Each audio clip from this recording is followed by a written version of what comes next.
સ્નેકિંગની વાત હોય કે એપિટાઇઝરની વાત હોય, બાળકોની અને મોટાની બધાની પહેલી પસંદ એટલે નાચોસ.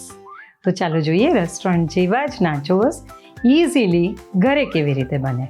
સૌથી પહેલાં એક બોલમાં કણક તૈયાર કરીશું. 1 કપ પીળી મકાઈનો લોટ, 1/4 કપ જેટલો મેંદો, સિઝનિંગમાં ઓરેગાનો, ચીલી ફ્લેક્સ અને સ્વાદ પ્રમાણે મીઠું ઉમેરીશું. ત્યાર પછી 1 થી 2 ટેબલસ્પૂન જેટલું તેલ કે બટરનું મોણ લઈશું, સરસ રીતે મિક્સ કરીશું અને જરૂર પ્રમાણે પાણી લઈ અને સોફ્ટ એવી કણક તૈયાર કરીશું. એને રેસ્ટ આપીશું. હવે નાચોસનું બેસ્ટ પેરિંગ એટલે સાલ્સા. સાલ્સા પણ આપણે એકદમ ઇઝી વેમાં કેવી રીતે બને એ જોઈએ. રો સાલ્સા બનાવીશું. 1 કપ જેટલા ટોમેટોઝને છાલ ઉતારી ફાઇનલી ચોપ કરીને લેવાના છે.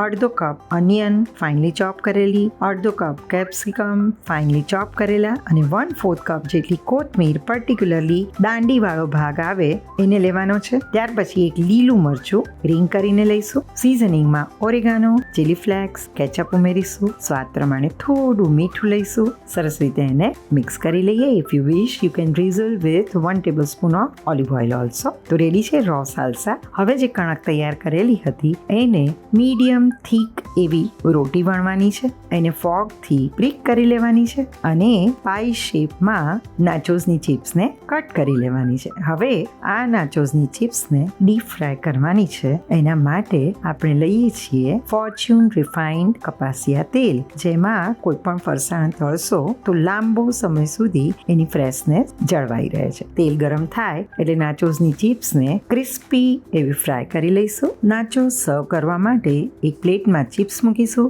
આની ઉપર ચીઝ સોસ ડ્રીઝલ કરીશું અને બનાવેલો રો સાલ્સા એની ઉપર મૂકીશું. ફરી એક વખત ચીલી ફ્લેક્સ અને ઓરેગાનો એની પર સ્પ્રિંકલ કરીશું.